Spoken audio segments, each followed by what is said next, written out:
Welcome to the Vote Sale Center Sunday. I debated if I wanted to go live pertaining to this information because it seems like it doesn't stop. Ryan Kohlberger has been sentenced. He's already in custody at his new home. They say it's one of the roughest prisons in uh, Idaho. Maximum security. Will he be in isolation? Don't know. But there were threats allegedly made to the family. The mother received a threat while they were in court last week. Don't know who the person is. It's being investigated, I'm sure. And I'm sure this person won't enjoy being apprehended, but maybe that's what they want. I don't really know what's going on.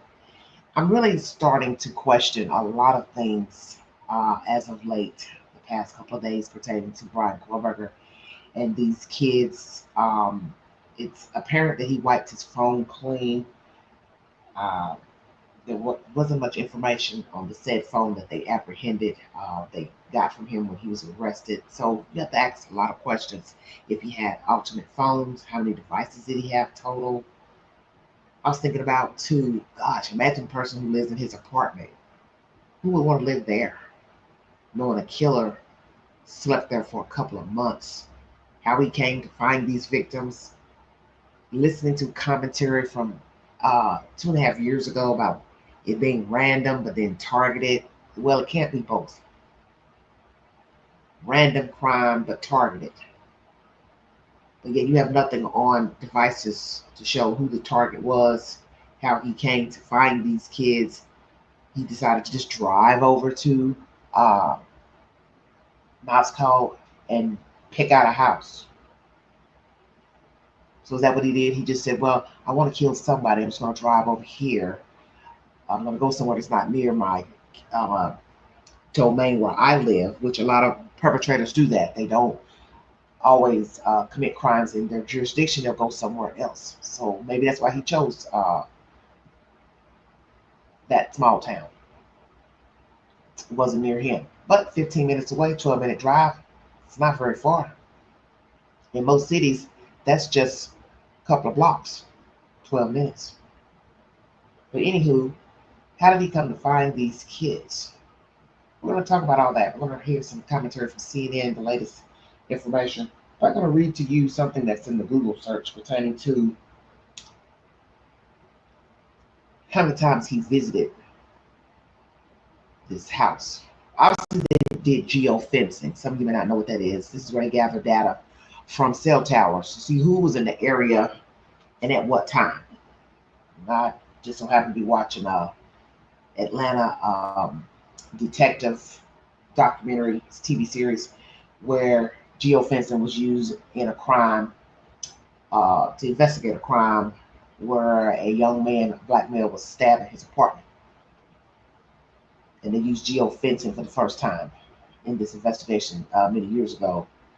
And I'm assuming it's used in other cases now.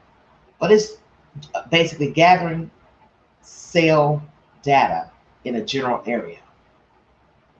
And in that case, they narrowed it down to maybe 4 people in the neighborhood who had cell phone on at the time of this guy's murder.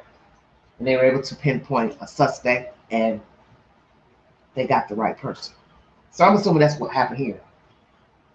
To say his phone pinged off of towers nearby the King Road home. Investigators believe Brian Kohlberger visited the area near the Idaho murder house 23 times in the months leading up to November 2022 murders. This information comes from cell phone tower data and phone records that indicate Kohlberger's phone connected to a cell tower providing coverage within 100 meters of the rental house at 1122 King Road. These 23 visits occurred over a period of 4 months, all after dark, with one visit just 6 days before the killings. Now, that is interesting right there. 6 days.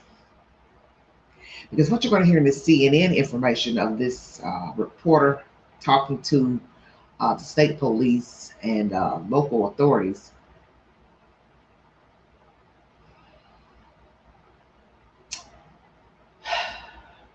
who was the target 23 times. Okay? 23 times in 4 months. He had just got to Pullman, Washington, when he obviously veered over to Moscow for whatever reason.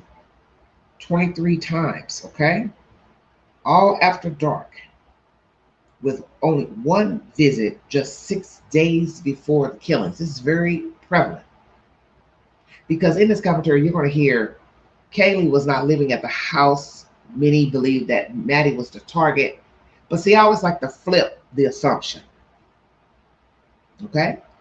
If we want to believe, or whoever wants to believe that Maddie was the target, you don't find it strange that the day that Kaylee is actually at the house, she's moved from this house, she's moved her things out of this house, allegedly. That's the same day he shows up. Just saying. Because we don't have any information of who and what, why, where was the target. Could have just been, hey, there's some nice looking girls. They wouldn't like me. You know, who the hell knows? But I find it interesting that on the day that she pops up for a visit to see the girls, see Maddie, that is the day he just so happens to pop up. And he had not been there in 6 days. So he didn't know what the hell was going to be going on when he got over there on that fateful night, okay? The girls could have taken a trip out of town. Maddie could have went home, could have went anywhere. If you want to say it's Maddie, I always tell people to think for themselves, because all this case has been from day one is a bunch of gossip and crazy stuff. And you're going to hear that in the CNN commentary of all these reckless rumors that were nonstop, and they don't have anything to say this or that. It's not to say that people's assumptions aren't true, but they can't verify it. So I think it's interesting that everybody's focusing on Maddie. Who's to say it wasn't Kaylee or just the girls in general? Because those two were glued at the hip. Although you'll see pictures and videos of them with other friends and sorority sisters, but those two knew each other the longest because they have known each other since the 6th grade, okay? But I still think it's odd that this girl has been gone from my house a few weeks. Don't know the exact time, because I really can't put my finger on anything, because you're just getting all this different information and you don't know what to believe. And I'm not here to say the family, they're making up stuff. I'm just saying it's just too many versions of this and that, and it's really annoying to me. It's been annoying ever since, the kids were found dead. And now listening to the documentaries, trying to piece everything together with Hunter's statement, why he never made a big deal out of saying that the kids were dead because he didn't want to frighten the girls. We now know why. We already question that. Like, why he didn't say they were dead on the phone? We now know he didn't want to scare the kids that day in the house. He just used the word unconscious. But see, somebody put that rumor out, made us think that somebody passed out outside. See, this is why you're not supposed to be passing stuff around.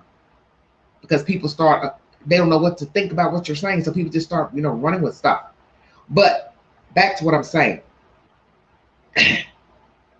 I find it strange, and I'm just using Queen's logic. Don't mean it's true or not. Kaylee's been gone from the house for a couple of weeks, and the one day she comes back, this is the day Korberger says, I'm getting ready to go over there and kill me some people. But he hadn't been there in 6 days. He ain't went and scoped the house out in 6 days. 6 days, that's a long time. And you count the 23 times of going over there. I'm just saying. Make it make sense. Let's get down to business, everybody. Welcome to the Father Excel. Thank you for your time. Thank you for the kind words, prayers. God is good. CNN is the source for this information. Numerous devices, but you collected an active phone that he had. What did you find on that phone? Well, the phone, it just provided us and matched up everything that we mostly already had. We'd already conducted search warrants and had a lot of his activity, a lot of his phone usage. So when we actually had the physical phone and we were able to do the extract of it, we didn't gain a lot from it. We know that he was clearing a lot of his devices and wiping things from them. We know that he used VPNs. So, but we also did find screenshots and pictures of news coverage of Moscow. On the case. Correct. That's so classic. Right. It has been said that there were pictures on his phone of groups of young people in Moscow, and that Maddie, possibly Kaylee, were in some of those photos. Is there any truth to that? No truth at all. There was not, to this date, we have never found a single connection, anything, between any of the 4 victims or the other 2 surviving roommates with him. No pictures, no texts, no. There was rumor, speculation that he was following some of them on different social media sites. There was sites that were sent to us of, hey, this is him, he's following. They were either untrue or they were sites that people made that were completely fake. And Stop right there. When this story broke, we got information, I'm assuming it came from the family, I stand corrected if I'm wrong, that Brian Kohlberger followed the girls on social media. That came out shortly after he was apprehended. Now we are hearing that that's not true. See, this is bothersome to me. This is why I never speculated on killers when these kids were found deceased. Because I said, I'm going to do something different. I'm not going to speculate. I'm glad I didn't. Because look at all the hell it caused and damage it caused to people's reputations, assuming they were killers. How can you assume who a killer is with 4 people dead when you don't know the kids, you don't know what they were into? Because you all had some nasty rumors out there about the mother being involved because she was on drugs, Xana's mother. You had Kaylee's ex-boyfriend wrapped into it. You had the little white guy next door wrapped into it. You had the chef up the street. He was wrapped into it because he talked to the news. All these different people. And none of those people have been arrested, charged, indicted for these murders. Brian C. Kohlberger has been charged, given a plea of guilty, and is now in prison. So who put that rumor out? That Brian Kohlberger followed them. Girls. Now we have the state police here saying it was either made up or somebody put up a fake profile. Of whom? Of Maddie? Kaylee? That means the girls would have had to have a fake site to show Kohlberger as a follower. This is baffling to me. And then you're going to hear about the alternate weapon, which is more craziness. And as they say, the medical examiner told us this 2.5 years ago. For those who act like they're hard of hearing, you will have more wounds if you fight back. That's common sense. Xana had 20 or 30. I'm not here to argue the count number, because my thing is, once you get past 3, 4 stab wounds, what difference does it make? It just sounds ridiculous when you start going higher up into the count. And even a medical examiner can tell you, hell, we stopped counting after so many times. Okay, you know, they're using little pins with the dots on it to mark each stray mark of the blade. So one person's going to say 20, the parents are going to say 30, whichsoever. We learned that Xana fought back. They said she really fought. She was giving Kohlberger the business. We learned that she had a feisty personality, so that probably did not shock many people that knew her, that she would try to fight for her life. So she had a lot of wounds. Kaylee was disfigured. Well, she fought back as well. So she possibly would have more wounds. Sadly, she was disfigured where she was unrecognizable, showing you this man had hate in him. Stop fighting me, stop fighting me. Don't tell him what the hell he was saying to her, what she was saying back. Poor Maddie lying up against her. Friends until the end, exactly. Poor Ethan. Strike to the jugular. Brian Kohlberger wasn't playing. I don't know what the hell's wrong with this fella, but he's ruthless. And he showed no emotion in court. And I was thinking to myself this weekend, I wonder if one day he's going to wake up in that cell and say, damn, I fucked up. I wish I had not have done that. I wish I had handled my issues differently. I didn't have to kill those kids. Only through God could Kohlberger redeem himself. Naturally not to man, because every Christian don't think the same, or non-Christian. But only through God will he be able to redeem himself and repent. I'm not even going to say that he won't come to that realization, because he's not getting ready to go die by the firing squad or a needle to the neck or to the arm. So he probably going to be calling on Jesus no time soon to beg and say, oh, God, forgive me. But one day he might get sick and may have a come to Jesus moment, if you understand what I'm saying. That would be between he and God, because I'm not even going to say, I don't think he will ever have remorse. I'm not even going to say that, because that would be the unchristian thing, and people just get so riled up when Quinn gives her opinion. Why, I don't know, considering I am an adult, and this is my channel. But he might have a come to Jesus moment, so I'm going to ask that question. Will Kohlberger ever have a come to Jesus moment? I'm going to put that on a poll. Let's finish this, everybody. So we had to research and go into every single one of those just to prove or debunk what somebody had made up and of course then that spread to the media and it went wild that he was following or there was a connection and there wasn't. We wanted that, I think naturally we need that, what's the connection, what's the why, and we have found zero, never any connection. I saw the amount of search warrants that you applied for and got returns on, and I don't think we saw the returns, but the work you were doing was monumental going through everything, and I saw that in the documents.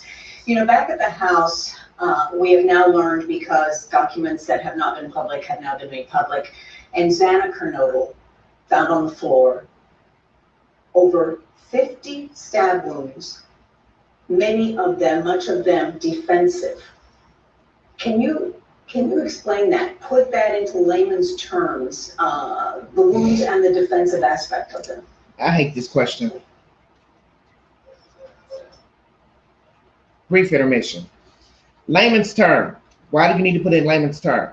You know exactly what he meant, ma'am. Come on now. She fought back. That's why she had more wounds.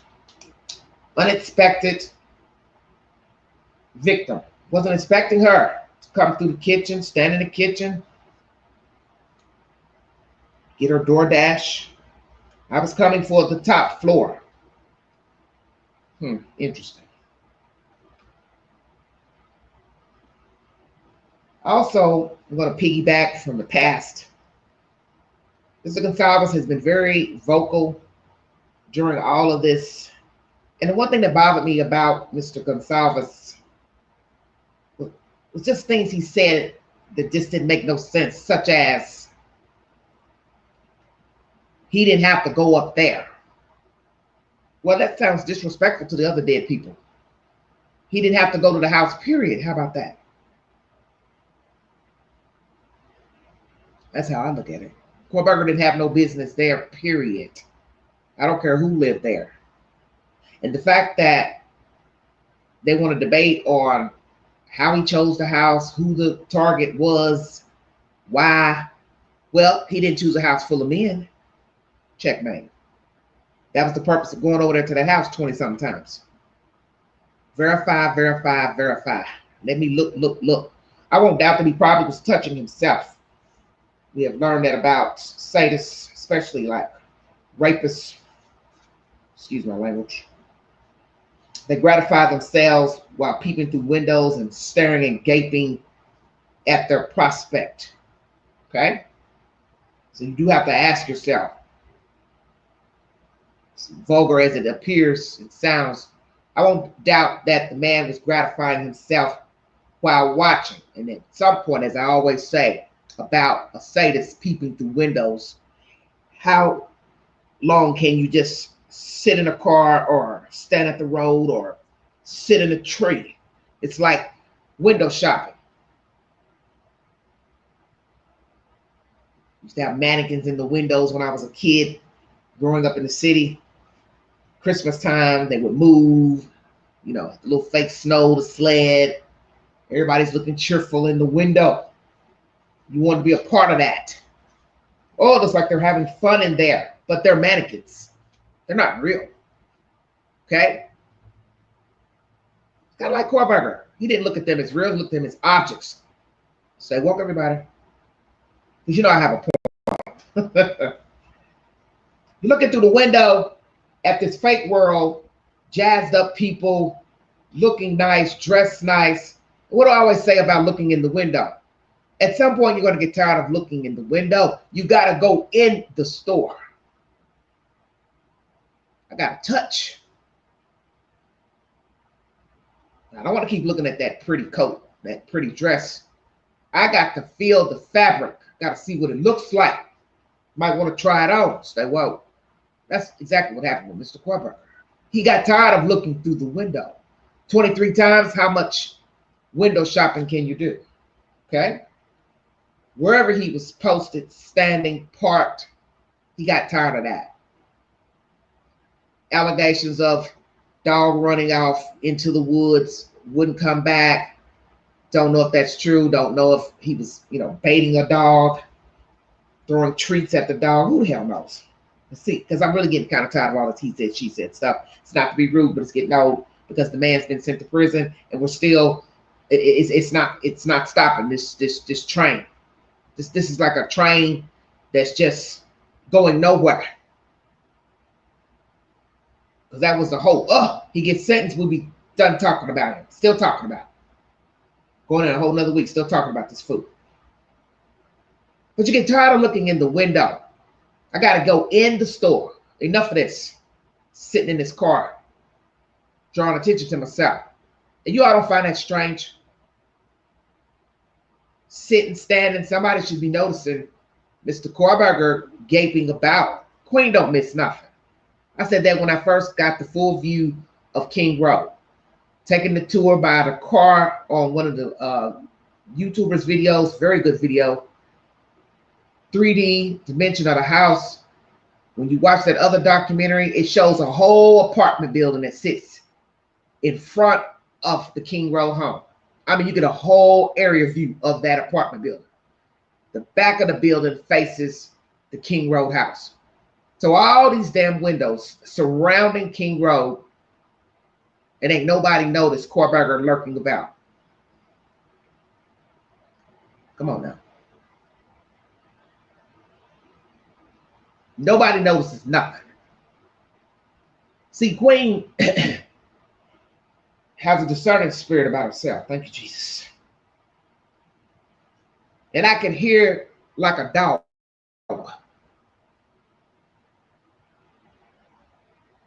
I can hear like a dog. I know when somebody's walking by the front door,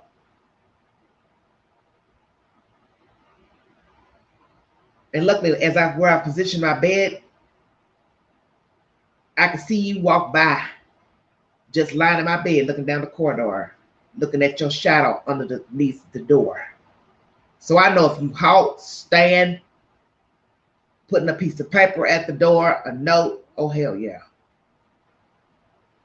So I'm trying to figure out all these windows and doors.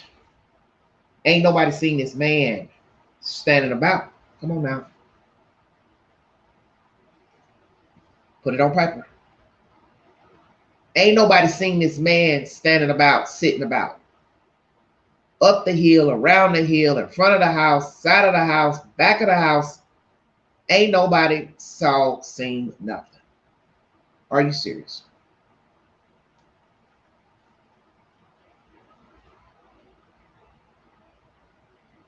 She fought back, and she fought hard.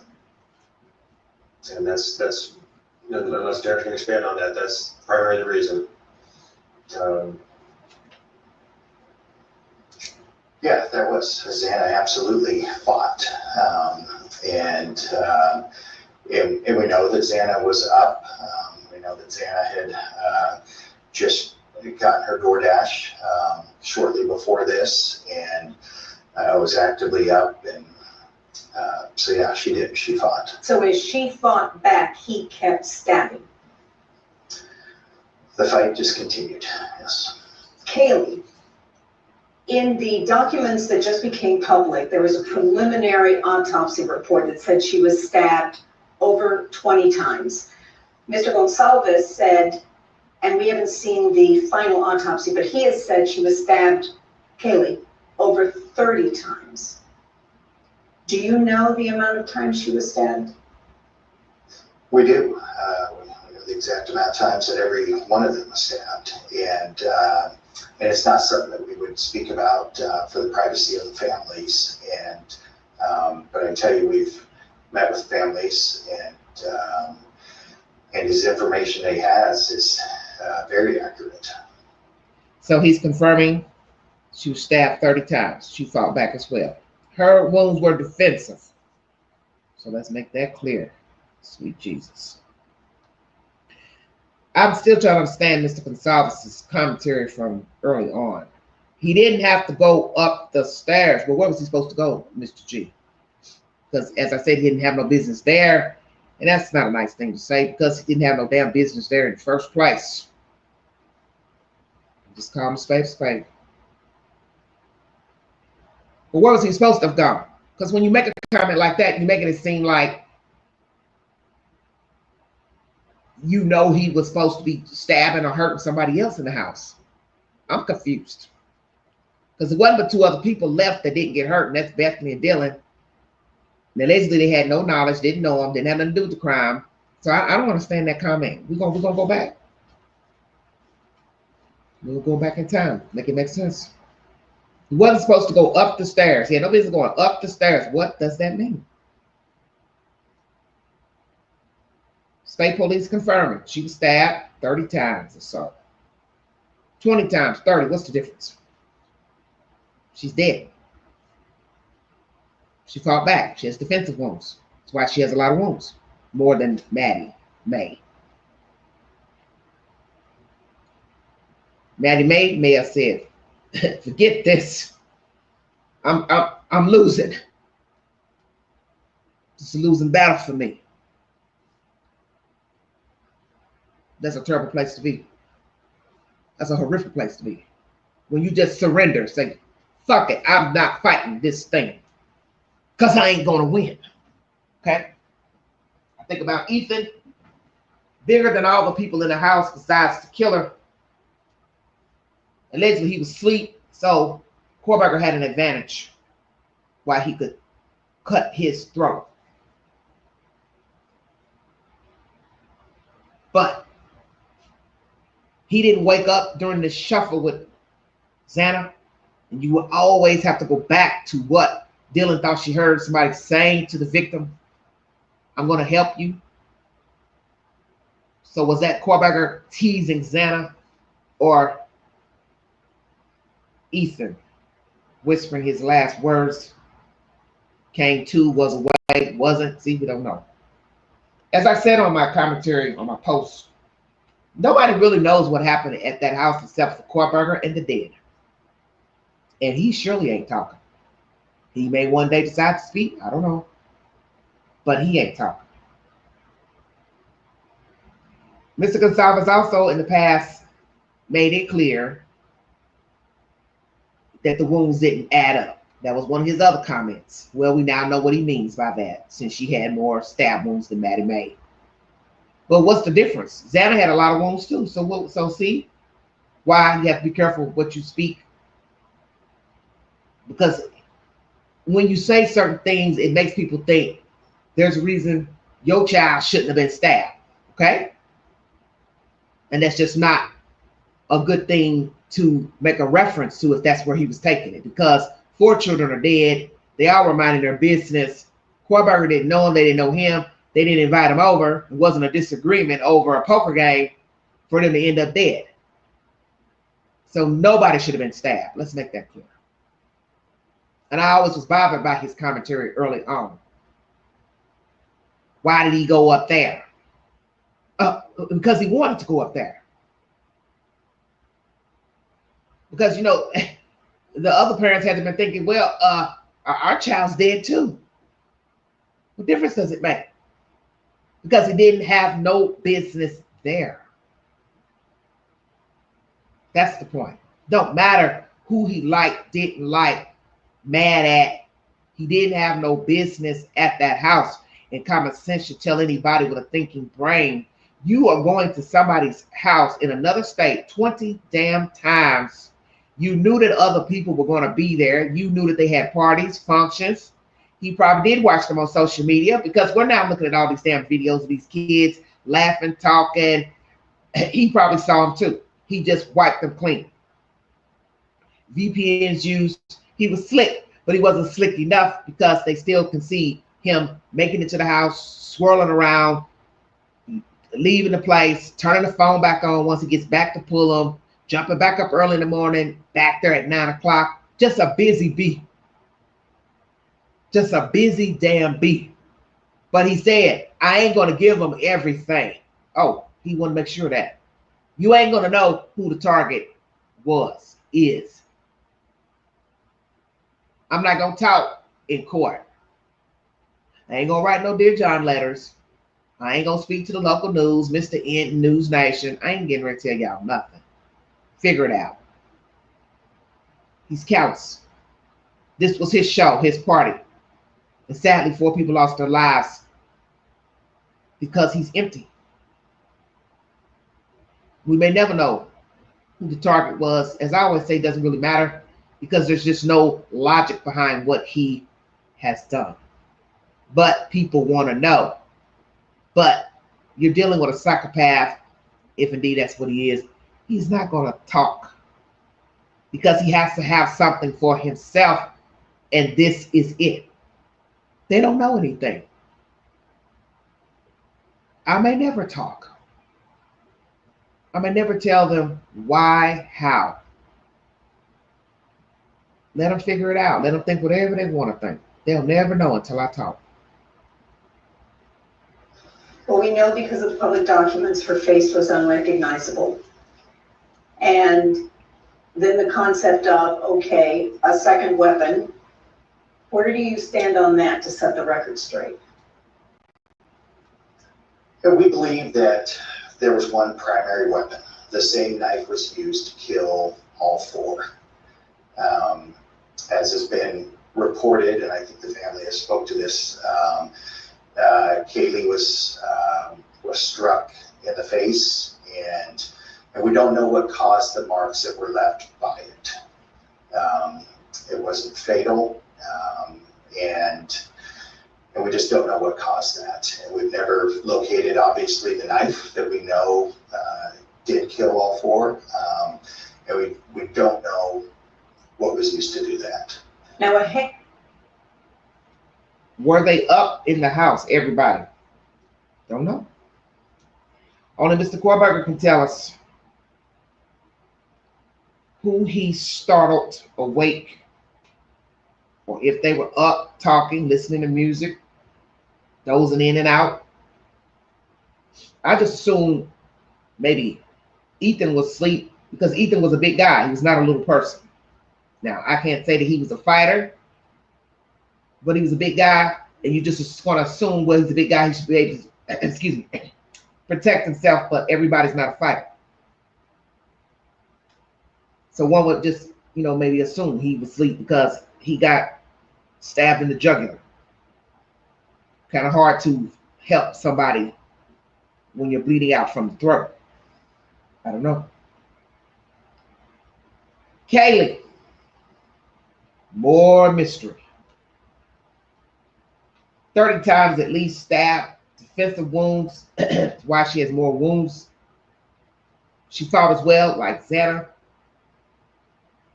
Face disfigured, unrecognizable. at the time of them entering the home, authorities, marks on her face. Mr. Quarterbacker, did you use another weapon on Kaylee Gonzalez? And why? You took the knife. Where did you take the knife? You forgot the sheath. You was in such a hurry. You're trying to get out of there. Bumped into Xana. You are very angry. What's all the anger about? I get angry too, but damn. I ain't trying to go to penitentiary. And I definitely ain't trying to get an electric chair or a needle to the arm for some foolish folks out here. One of them girls was your target. You were angry that what? She had company in her room. Well, only one room was allegedly occupied. That was Maddie Mae's room. Were you angry if you wanted it to be Maddie? I want a long time with her. If she was indeed the target, as I said before, could it be it was Maddie? She's got to guess. What's this bitch doing in here? Is that what you said to yourself? I don't know. Just throwing that out there. No disrespect to the dead. Just ad-libbing here. What is she doing here? That's why I told you, you really can't say. Because everybody, you all are still in the chat speculating. You don't know. And Korberger is never going to tell it. That boy probably died. He ain't going to tell you what they had on, who was up, woke, going to the bathroom, coming around the corner. He's got to hold on to that. Because that's all he's got. That's all he's got. As I said, I still find it strange the day he goes to 1122, Kaylee just so happens to be in town. I'm woke. I stay woke. You can't really say who's the target.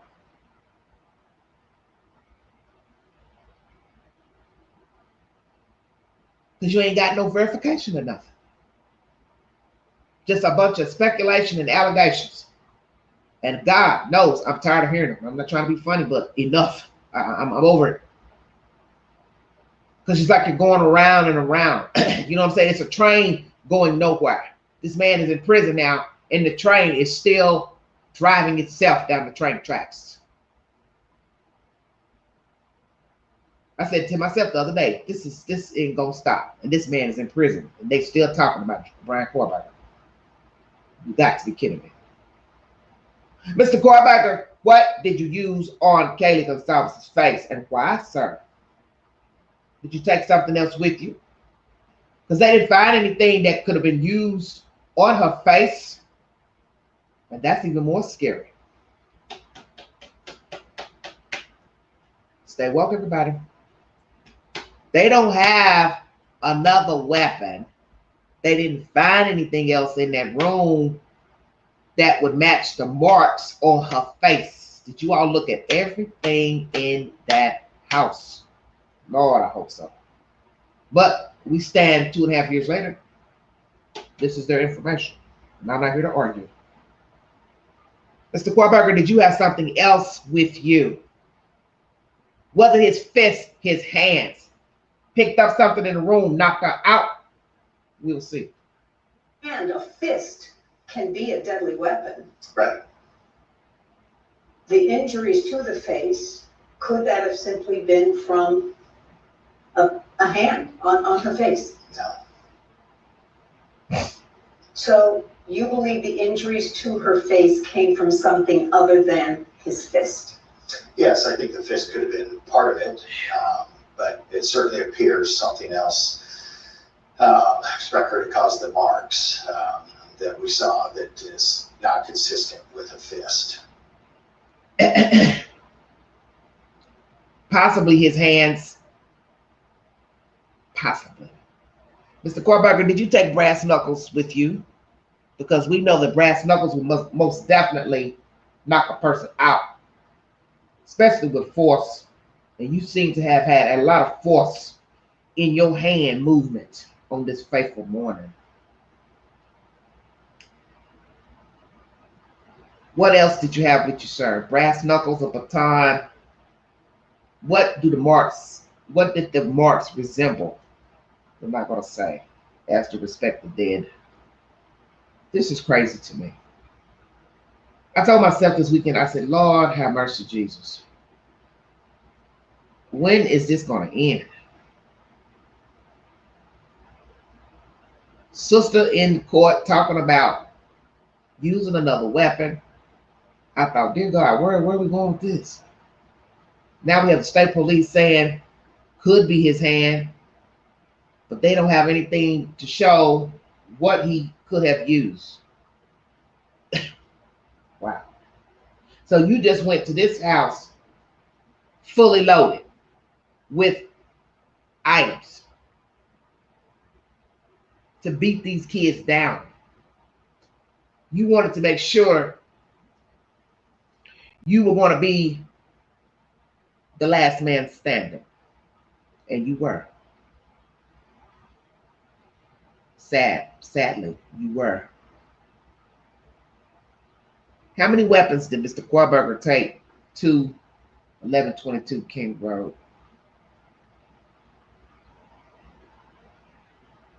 Did he use a baton, brass knuckles? Because you got to think of something strong enough to leave marks on a person's face.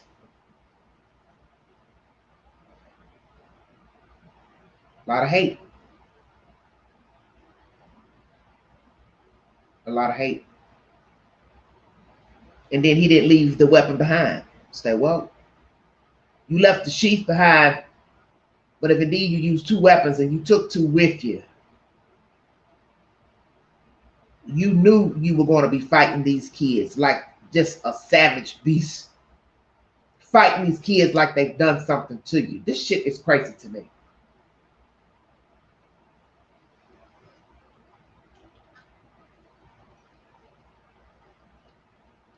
Welcome to the Vault XL. There's no rhyme or reason behind this. Prayers for Michigan. Suspect apprehended after stabbing 11 people at the Walmart. What the hell was his problem? I told myself earlier today there will be a copycat pertaining to these 4 kids. Oh, it's on the horizon. You know it's on its way. And that's the scary part. Because there's always a copycat. And that nasty message sent to Mrs. Gonsalves was out of pocket, out of line, out of pocket. Mouth that came out, I believe they came out in public documents. Found? Yeah. Gay? Those are what I'm referencing. And no, it doesn't appear, there was no evidence that she was bound or gagged. Are the marks from a knife? No. No. So the reality is, what are the marks? This is crazy. Who's putting out these rumors bound and gagged? You people are crazy out here. This is why I hate true crime. Just the endless stuff said about these kids. Who you thought did it. Like little typewriters. Now, hear this lady. She's putting out all this he said, she said. And he's basically saying, no, no, no, no, no, no, no, no, no, no, no, no. Well, then what was used? You can't make this up. Who died first? Because listening to this, I'm going to ask. And the universe ain't going to tell me. Because we know Mr. Korberger ain't going to tell it. Who died first, Kaylee or Maddie? Because now when you enter in a second weapon, if indeed this is true, what the hell was Maddie doing? Because this has to be a quick exchange, okay? You know, they've tried to time it. Boom, boom, boom, boom, boom. Both are in there together, struggling, excuse me, with a He-Man. I can't even picture it. I can't picture one person trying to ward off a killer with a knife, but two people in a bed. The bed's pushed up to the corner. Kaylee is on the inside of the crease of the corner. Maddie's on the outside. You just imagine this. Lights on, lights off, don't know. Hell, it don't matter. You're fearing for your safety. You're scared to death. God, I don't want to die. Who is this man in my room stabbing me? This is crazy. Nobody could get out. Kaylee couldn't get out. She's trapped. She's in the corner. So he's probably on the bed with them. He's a tall guy. Long arms reach out. He's just swinging the blade. Don't matter. We know that Maddie got one from the eye to the nose. Long blade.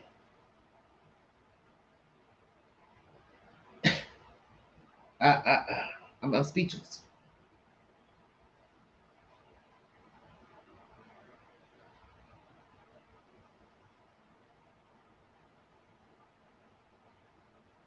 Just two people together.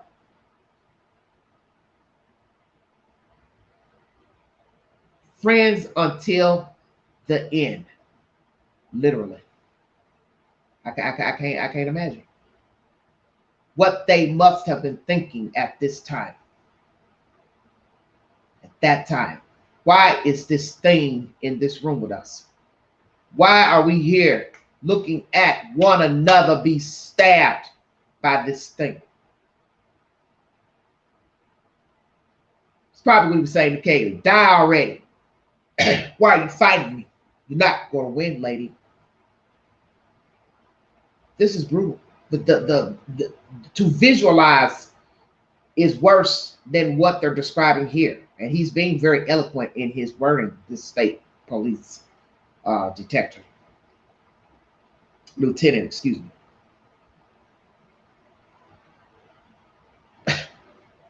I don't know what to say. Because I always pictured it, tried to picture it in my head when the father said, you know, they died together. Kaylee was in the corner. She was trapped. She couldn't get out. You got this thing hovering over two girls. And I was just thinking, damn, couldn't somebody try to get out of there? Jump over the bed or get up under him, grab his balls, do something. Nothing. Just trapped. And then he comes down the stairs, sweating like a pig, panting like a wolf. Boom, boom, boom. Xana. Surprise. Who the fuck is this? I can't even imagine what Xana was thinking. Who the fuck is this? And I don't care what nobody says. Visualizing this, listening to this man speak, how in the hell Dylan and that girl ain't heard none of this? Oh, hell no. Come on, man. It ain't but a few steps up that, from that little bitty hallway up to that girl's room. Ain't no way. Two people fighting him. You ain't hearing a bed shake, rattle. His knees on the bed, squeaking and squeaking. I don't get none of this. And then, to go back in time, her own words, Dylan, I'm opening and closing the doors. Wow, Korberger is in here. I want people to always remember that. Korberger is in there, in that house. It ain't that big like folks think. The house is not that big. It just got different levels. It ain't that big. Because they told us that about the bedrooms. The bedrooms were very small. This man has stabbed two people. And somehow he confronts Xana. I don't know if she was in the kitchen, at the glass door, what. But Dylan's room faces that little tiny hallway that goes into the kitchen, which also goes out to the main living room. You ain't gonna tell me that girl ain't heard all this scuffling and huffling and running and shit. Because Xana died with her head to the wall in her bedroom. Come on, Queen, preach. her feet facing the door.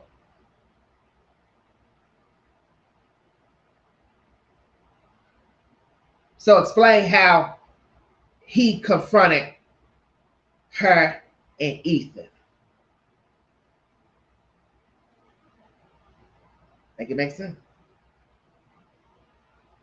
Because I bet you a lot of you really ain't thought about that. Okay, she got a DoorDash, but where was the food? Did she eat the food? Half of the food? Did he? How was the meetup? In the kitchen at that door? She's walking out to the main living room, and he's coming down the stairs. She don't hear him. She don't see him. He come up from behind her. Where was the food at? I'd like to know that.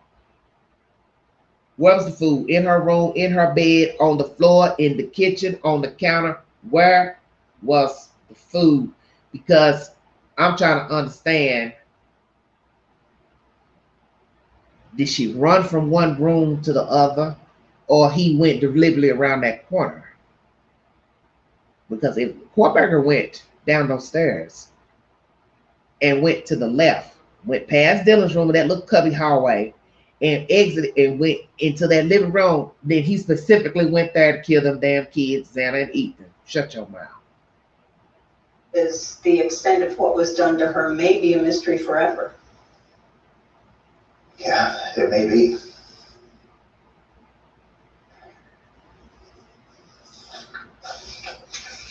We saw publicly, it came out in legal filings, the selfie taken just hours after this all happened. He has a thumbs up. How do you interpret that picture? That's hard to answer without putting my own opinion into it. You know, this individual, there's a lot of strange things about him and his demeanor and the way his brain works. So to say what I think that was would be pure speculation.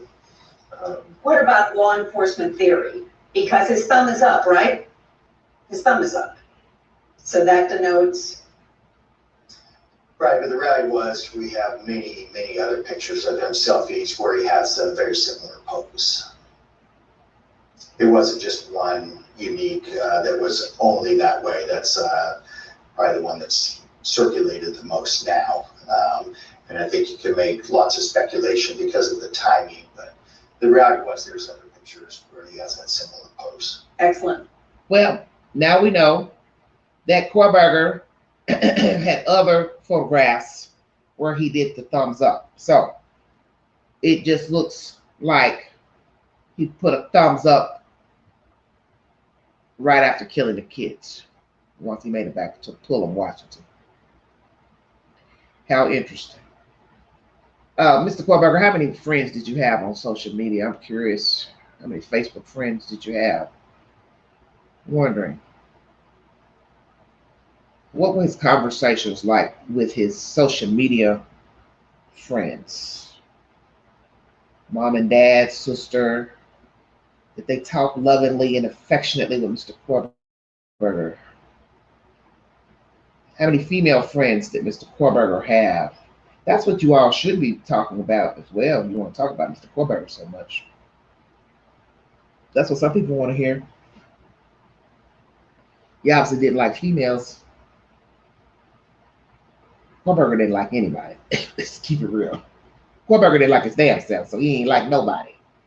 How many female friends did you have on Facebook, IG, Mr. Korberger? I also wonder if Mr. Korberger has ever had sexual relations with a female. Stay woke.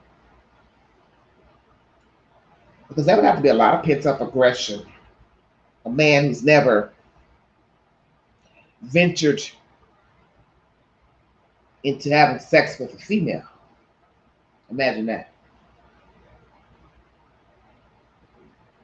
Looking at all these pretty women out here wishing he could be a lucky fella. Why they don't like me? They don't look at me like they look at the other guys. They don't say anything to me. Won't even talk to me. conversate, flirt. We learned also he was on the Tinder app. Certain female conversation veered into the horror business, horrible ways to die. She mentioned about being stabbed. And then he mentions the K-bar knife. She later had to Google it. And I guess once she Googled K-bar knife, she realized, I think I'm going to end this conversation, or let's say this newfound situation. We'll cut it off. I think that scared the shit out of anybody.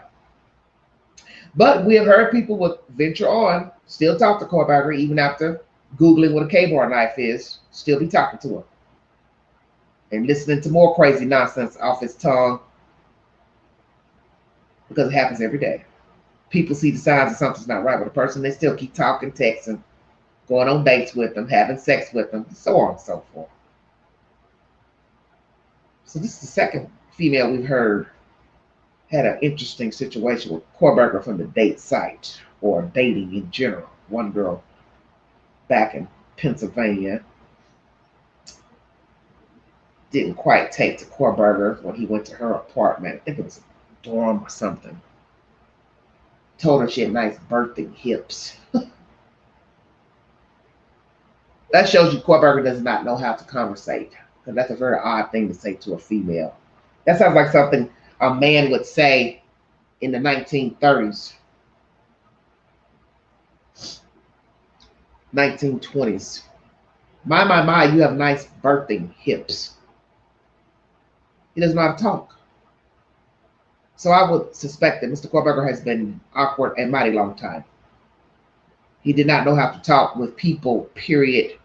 And that probably comes from being teased, bullied early on in life. He didn't get the tools he needed to navigate in the open world. A recluse. Ended up getting on drugs, heavy drugs, heroin, and that stuff will mess you up terribly. The come down is terrible, horrific from what people who use have said. You got to keep getting high as not to get sick. And then allegedly some form of autism. I don't know if that's true or not. But as they were saying, looking at him in court, something was totally off. The man is dead. He's dead inside. He's dead now. Walking dead. Dead eyes. I showed a picture of his sister. I saw a picture of his sister coming out of court. And she has the same eyes. Same dark, beady eyes. I'm wondering about all those people. I'm wondering about the mama, the daddy, how they raised Korberger, how they treated him as a child. Because see, it's easy to, talk about other people teasing children. But I'd like to know, how did he navigate with his parents, his sisters? How did they all treat Korberger? How do they all get along with one another? See, you got to go in the belly of the beast to get to the gist of what the hell's going on with this thing. Might find out he wasn't treated well by his own family. They're never going to tell you that. Yeah, I didn't like my son. Hell no, I didn't like my own child. Hell yeah, I mistreated him. They're not going to tell you that. Somebody on the outside would have to come forward and tell us his own parents mistreated him, physical abuse, mental abuse. I'm not saying it's true. I'm just saying that's information people are not readily wanting to reveal to the public, that they mistreated their own child. Was Mr. Korberger mistreated by his mother and father, and also his siblings? Just wondering. Point to put it in perspective. Thank you for that. Do you believe that he committed other murders before November 13th, 2022? We don't. We don't have any evidence. We don't have anything that's ever been located or found. We certainly, I mean the FBI, the Pennsylvania State Police, every law enforcement agency that would have been anywhere they've ever been has taken a hard look into that, because that's certainly one of the first things you wonder. Has this occurred before? And there's nothing to support or show that he's ever done this before, and we don't believe that he ever had done it before. So this would have been his first. Yes. Has Korberger committed other crimes? They don't have information that he has. Thank the Lord. But he probably thought about it. So you believe he would have gone on to do this again? I don't know. I don't know. It's a great question. I truly, I don't know. I was talking with a district attorney in California that said to me, Gene, he's a serial killer. And I guess by definition, because serial killer is 3 or more in that area, do you consider him a serial killer, even though it's one episode? No, I don't. It's not a term we've used at all, but I would tell you we've just not looked at that or thought about that. We were obviously consumed by the investigation and the murders here, so I would certainly leave that to the experts. And I just call him what he is. It's a murderer. Quadruple murder. Quadruple murder, and he will now die in prison for doing that. So you studied this for 2.5 years. You were just on the eve before trial. It's complicated. What is your working theory as law enforcement investigators on why he did what he did? That's the biggest question. It's the same question we've had, and we've had it all along. But the reality is often we don't get the answers to the why. And I think even in some instances, and I think this certainly could be one of those, the why from him may make no sense at all to us and not even be explainable or understandable. So we don't have a motive. We don't have anything that has said, here's why, or here's the reason. We just don't have that. Well, he used a knife, multiple stabbings. In law enforcement, what does it denote when you have a deadly weapon that is a knife? I would say, typically, if you look back historically, a lot of crimes that are committed with knives are a little more personal. But again, that's also speculation. As Lieutenant Culverson said, we all would like to understand and make some sort of sense of why in this situation, but that's just something that I don't think we're ever going to know. What are your thoughts about when he was in graduate school in Pennsylvania? He had a project and he developed a questionnaire sending to convicted murderers around the country what their state of mind was before they committed the murder, during the time they were committing the murder, and after they committed the murder. What does that tell you about his state of mind in doing a project like that? Yeah, I think he's very consumed with it. And I would tell you, we looked into all of that. We obviously have everything that he's studied, every project, every course that he's been in during all of his higher education, to include at WSU. And at the same time, though, anybody else that's in those fields, they're doing the similar things, the similar type of projects. So none of those were a one-off to only him. We could find many, many, many other students that were also doing the same or very similar. It's hard to not look at it and view that as part of the overall, is that part of the why? Is that part of why he did this? And again, but it's just speculation and assumptions. But I think you said something very valuable, consumed by it. Right. Because objectively speaking, when you look at everything, I think that is a reasonable conclusion, consumed. I wanted to ask you, Before she gets into her next question, I probably would concur with that. He's probably thought about murdering others for some time, probably specifically women, hatred for women, childhood trauma, high school trauma, young adult trauma, feeling ostracized, unfit undervalued, unimportant, angry, bitter, all the negative words you can come up with, how low a human can feel about oneself. But there's still no reason to go kill a person. And as you heard here, it's not to be understood. You won't understand why he did it. Because as I said before at the beginning of this live, there's no logical reason for killing those kids or anybody else just going out here randomly killing, shooting people. It's wrong, bottom line. They weren't harming him. They didn't know him. It's not like he's out here. They were beating him up, ganged on him. And he pulled out a knife and started stabbing. Random guy just got to Pacific Northwest and he's stalking this house for whatever reason. How he found these young people, don't know. Doesn't matter. The point is he executed the crime. He executed the crime. By the grace of God, he was caught. Amen.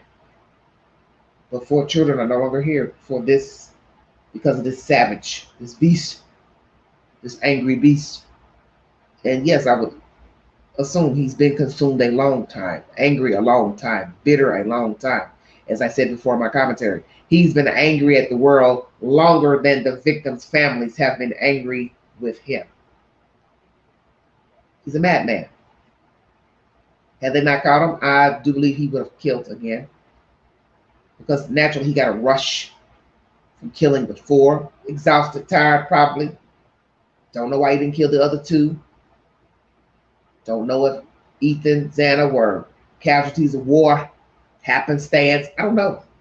I'm not even here to even try to put it together anymore because I have no earthly idea. Because there's no blueprint to say, you know, as I said, where Xana was at the time, she was accosted by him in the doorway, coming out, going in the kitchen, going to the restroom. Don't know.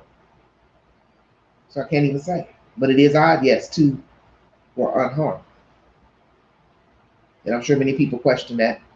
It's not to say that they deserve death. It's just odd, that's all. And when you don't know anything, that's what leads you to assume and speculate. But yes, he was consumed.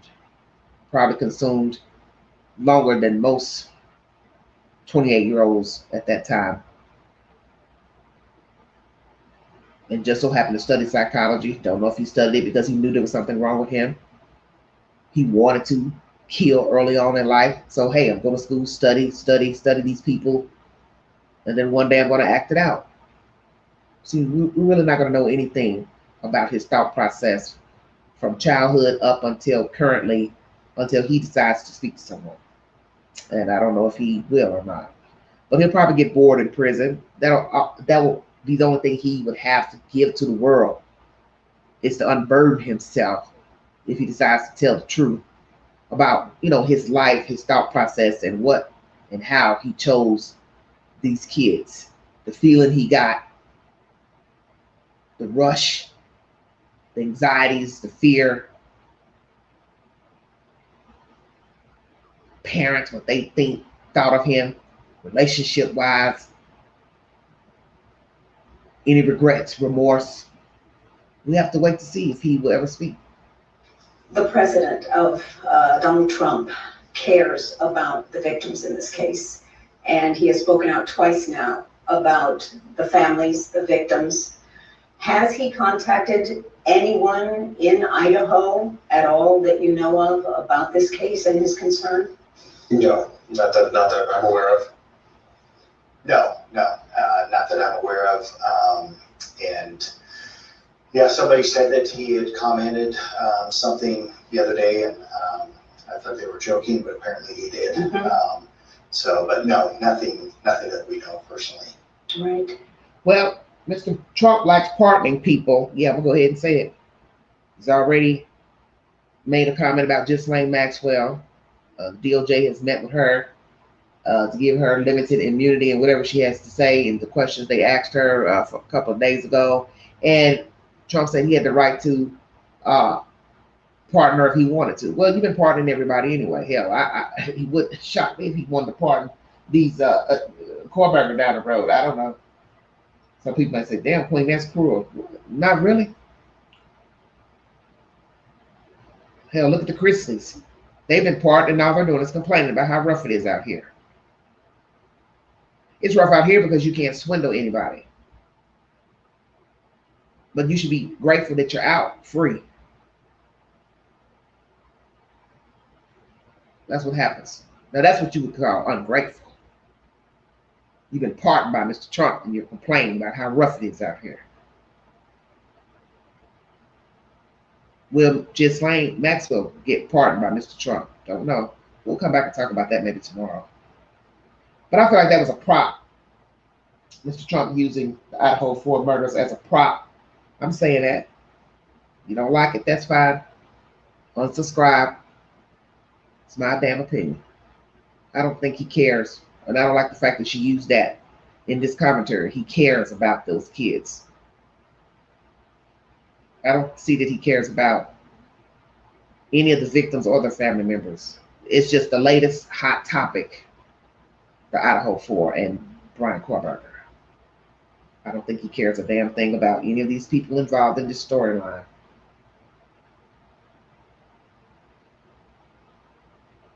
He's been on one since he got in office. And now the newest targets is Oprah Winfrey and Beyonce. Wants to sue, wants Beyonce to go to jail for $11 million fraud, saying she took money. That's the latest gossip from the White House for campaigning for Kamala Harris. It just goes on and on. So this is why I don't take this serious, him having anything to say about the Idaho 4. That's just my public opinion. Washington to Idaho to commit the murders. He ordered the knife on Amazon through interstate commerce. He did allegedly stalk the home that was a working ferry, right, for months before. There are federal crimes in that area. Has there been any communication? It's only been a few days, but.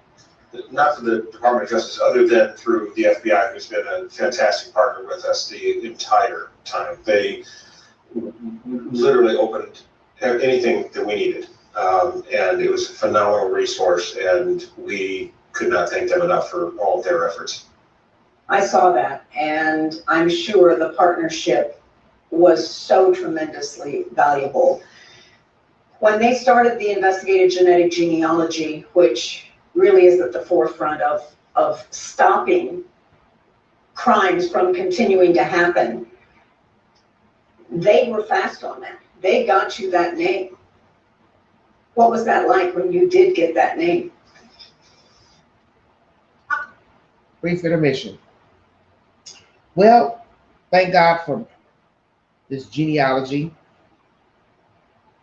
geofencing, tracking through data, phone towers, cell towers. Thank God for all of this technology. That's why we're here today. Thank God for the jury, the FBI, state police, local authorities that worked on this case. Well, it was, I'll let Derek take that one, but Yeah, it was incredible.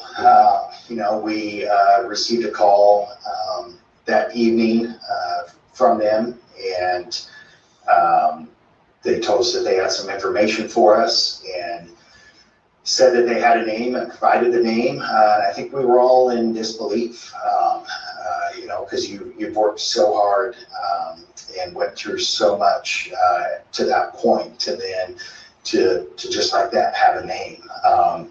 So yeah, it felt surreal and disbelief and all those emotions, but that's only very quick and momentarily, because then we have a name. So then we start a whole new bit of work, and we start diving into this name and who he is. And so there was just never much time to really think about anything, because we were just consistently moving on. So Genetic genealogy as that investigative tool, that tip, do you find it indispensable in today's day and age? absolutely, yeah. Both, the Idaho State Police, we have a contract with Othram Laboratories in Texas, and the work that they do, it's incredible.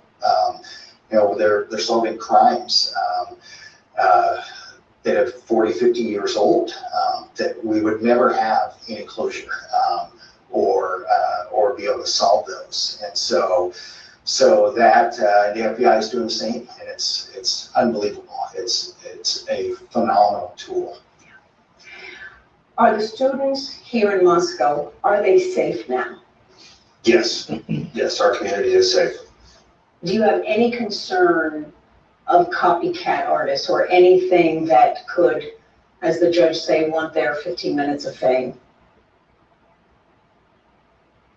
We at the Moscow Police Department, and so did Lieutenant Yogertson when he joined the Idaho State Police, we swore an oath to protect our communities from any and all threats. And so, you know, although this case will always be a part of our history, and quite frankly, one that I'm proud of the work that we did, it doesn't change the fact that we continue to do the same job that we signed up to do. And that is day in, day out, 24 hours a day, 365 days a year.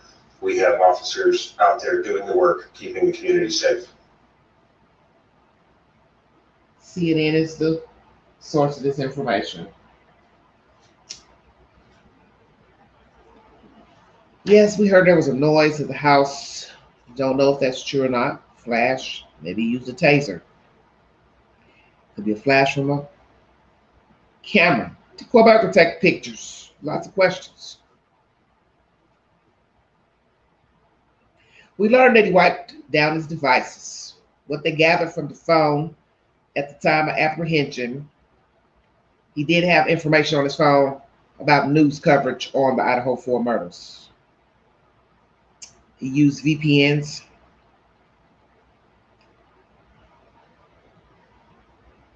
This reporter asked about pictures of the kids, Kaylee and Maddie, and group pictures in Moscow.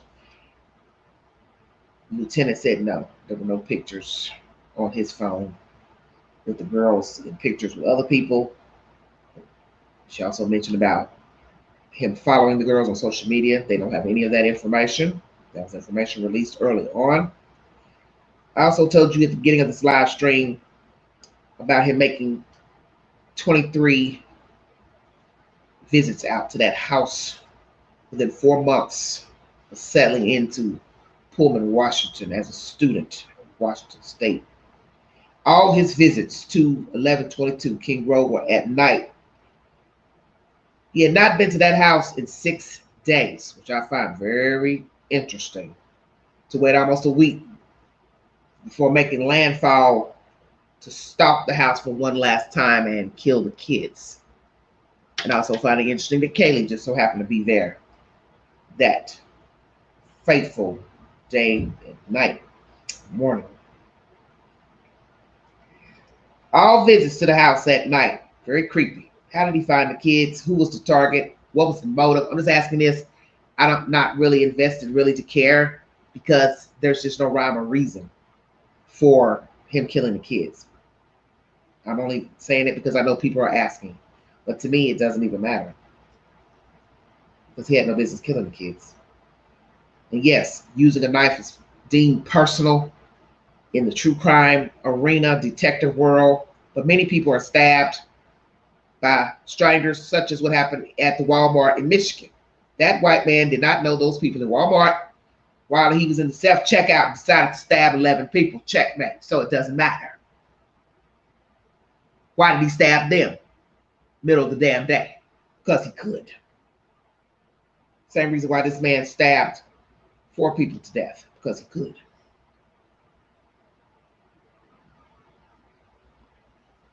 Allegations he was following these kids' social media. Lieutenant tells us they have no information to verify that Korberger followed any of the housemates. No connection to any of the housemates. No conversations, no text messages, no phone calls. That's why he wiped his devices clean, because he didn't want anyone to know that he was obsessed with these people for whatever reason. If he randomly found them or went looking by foot, by car, by social media, however he came across them, the point is that he did, and he unalived them. That's the point. And as you see with true crime, people don't need a reason to kill you. They don't need a reason to stalk you. They don't need a reason, to like you. They don't have to like you. People don't like people for whatever reason. They decide they want to now stalk you, taunt you, bully you. It happens every day. And people don't know the people they're stalking, bothering, harassing. So that's why it's interesting when everybody just keeps going on and on and on about the motive, the motive, the motive. Are you serious? We live in a deviant world where people don't like people because they don't have to like them. You can come up with 1,000 reasons why he stalked these people. It doesn't matter. They are dead. It don't matter if they passed him at Burger King or passed him at some restaurant. So what? He didn't have no business stalking them, bothering them, hanging about, lurking about. That's the point of the story. He had no right to snuff out these kids. The man in Michigan had no right to stab those folks. Check out. People going about their business at Walmart. Let me tell you something that was strange. I'm going to check out of here. Feel free to go to my community page because I posted the video of this girl talking on the news, sitting in her car, that she heard some people screaming, her woman screaming in the Walmart, and she went to go look. And then she saw the man with the knife, and then she took off and ran.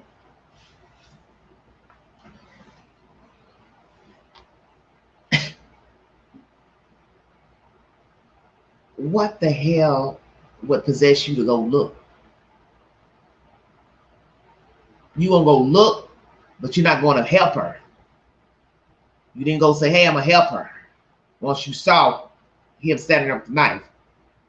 And then when you see that he's locking eye contact with you, then all of a sudden now it's like, oh, I got to get out of here. Now the man was confronted out in the parking lot. And one had a gun on him. This is crazy to me. Going to go look to hear, you hear somebody screaming in the store, but then once you see the killer or the perpetrator standing there, oh, I better get out of the way. Yeah, that might be a good idea.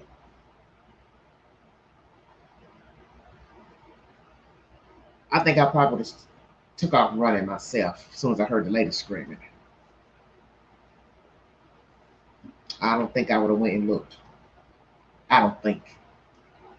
Now imagine had he chased her because she decided to be, someone saying, Nosy Parker. Let me see why she's screaming. Then what? Just saying. Throwing it out there. Go look. And then the man holding the knife says, hey, what you looking at? And then starts chasing you through the Walmart. I'm just saying.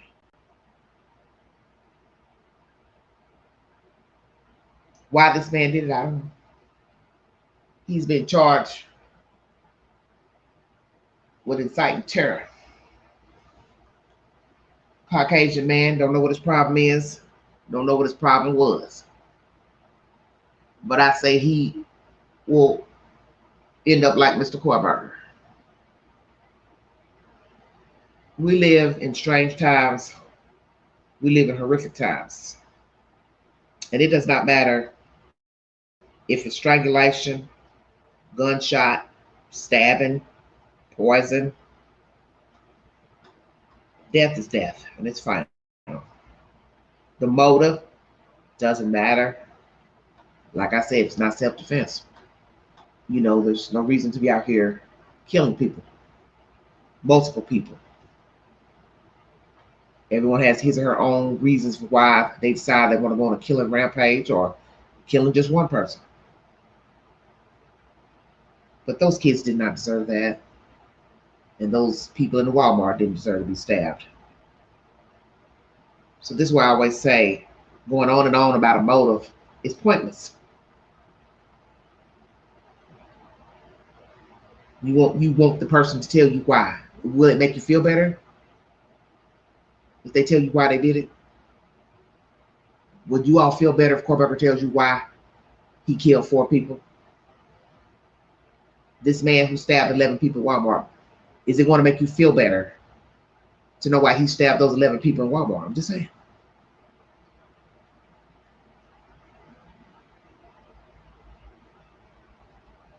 Because in the end, the victims, they don't care why they got stabbed. They're probably questioning it. I don't know him. Why he stabbed me? Thank God I lived. I'm just glad to be alive. But 4 children in Idaho didn't get that luxury of living to tell the story.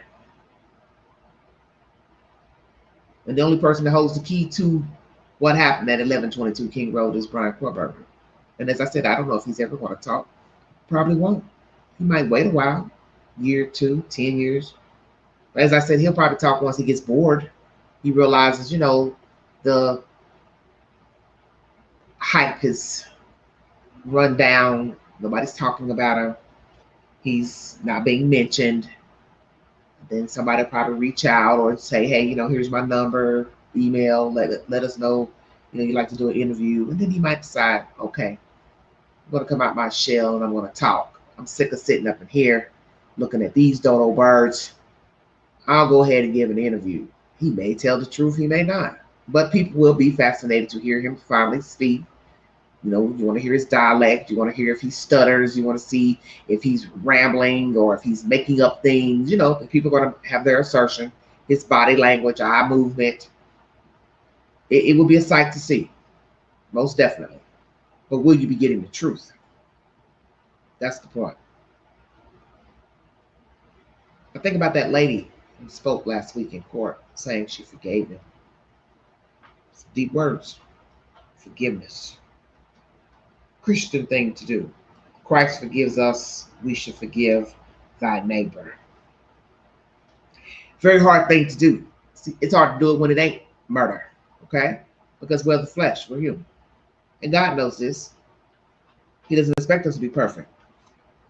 For those who think we should be, but it's highly impossible to be perfect and you have the flesh.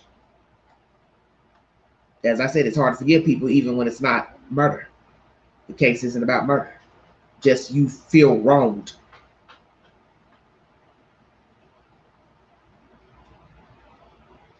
Will Korberger ever tell the truth to why he killed these kids? Naturally won't be any solace. That's why I said it don't even matter what he says if he ever speaks, because the kids aren't coming back, and there's no logical reason he can give on pen, paper, or audio why he killed these kids, what he was going through, what he was feeling. It's only going to be satisfying to certain people, but it's not to make any sense because, as I said, it's illogical, whatever his reasoning was. And he has satisfaction. You can believe that. He is satisfied with what he has done to these kids. The hoopla, the hype, everybody talking still. Oh, he's satisfied. He don't want to be incarcerated, of course, but he is satisfied with the deed. Just not the outcome, but he is satisfied with the deed. That's why he did it. Will his parents speak? Will they give a formal interview to the public about everything they've gone through with their son, their life with their son up until the murders, what type of life they're going to have with him now that he's incarcerated? They live on the other side of the country. It'll be very hard to come out, to fly out, check on them, see them, visit. Very expensive flying. I'm shocked they even showed up for court, but I guess they wanted to show their support for him. I'm sure they're very disappointed to know that now they are parents of a quadruple murderer. Not something you want to go brag about through the neighborhood. People looking and staring at you at the grocery store, church, functions, Walmart. Hey, that's that guy. It's dad. That's his mom. That's his sister. As soon as they see your name, they're already wondering, oh my God, you're not that lady, are you? Are you the mother of Brian Korberger? Are you the sister? Brian Korberger. That's a hell of a burden to carry. And see, it shows you how selfish he is. He didn't even think about his own damn family. Because he didn't care. He doesn't care. I don't see him caring. I don't see even 10, 20 years from now him caring about what he's done to his family, what he's done to himself, and what he's done to those 4 kids. He was so bitter and miserable, he did not care about anyone. And we have people who are walking around who think just like Korberger. They may not have murdered anyone yet, but they don't care about nobody. Excuse me. No such thing as love, empathy, compassion. F you. I don't care about me and my mama, sister. I've been wronged. I want vengeance. Vengeance is mine. I want people to pay for what they've done to me, how they treat me. I think some of us are like that. We want folks to pay. I ain't done nothing to you. Why you talking crazy to me, mistreating me? I see it all the time. People are just fucking rude all day long, up, wreaking havoc with strangers. Don't know them, saying things out of the way to them. It's sad to me. I ain't even go outside my door. I tell you the truth. I have not mingled and talked since surgery. Don't want to be bothered. Don't want to see nobody. Don't want to talk. I wanted to come out tonight. Just give a little fresh air. My spirit said, don't even do it. Satan is right outside that door. Don't even give him what he wants. Because believe me, he is lying in wait. That's a terrible thing to even think. Can't even go outside the door and get fresh air because you already know it's going to be something. You ain't got to open your mouth. You ain't got to speak. You ain't got to say nothing out of the way. Satan going to use somebody. Because that's the world we're in. I've shared a few posts the past couple of days of true crime here in the United States. And it's just sad. Just the carnage. I shared a video last night, of a black girl being pulled over by the police in Maryland. She had 2 dead kids in her trunk, wrapped up in plastic bags and in luggage and a tub. They were her niece and nephew. That was some deep shit. And as I put on that post, I felt like I had left Earth while I was watching that damn video. There were times I was actually just, laughing at the behavior of the people on the screen, the way she was acting, the other lady who was in the car with her, the police, they were all shook up. But there was the one white cop that stood out to me. He was unfazed by all of it. And he can't take anything back because it's all on camera. He had made a comment like, I'm just kind of like shocked at the way the other cops are acting. And the first thing I thought was, I sure hope you've been on the beat a long time that you're that numb seeing dead folks wrapped up in plastic, because that ain't a good look. But there are some people who are numb to the macabre, and they ain't cops. Some are cops, some ain't. But you get what I'm saying. He might be one of those empty vessels. He just so happened to be a cop, and he was unfazed by a little black girl wrapped up in plastic, if you get my drift. Because you see, it takes all kinds. Everybody else is wilding out. He ain't. He's either numb because he's seen death many times, or he didn't give a fuck. You be the judge. But the point is, we have people out here who don't give a fuck. And whether they're the doer or witness, or they're listening in to the story, they are built the same. They don't care. They don't care that somebody was murdered. They don't care that somebody was wrapped up in a tub for a year, riding around in the back of a trunk.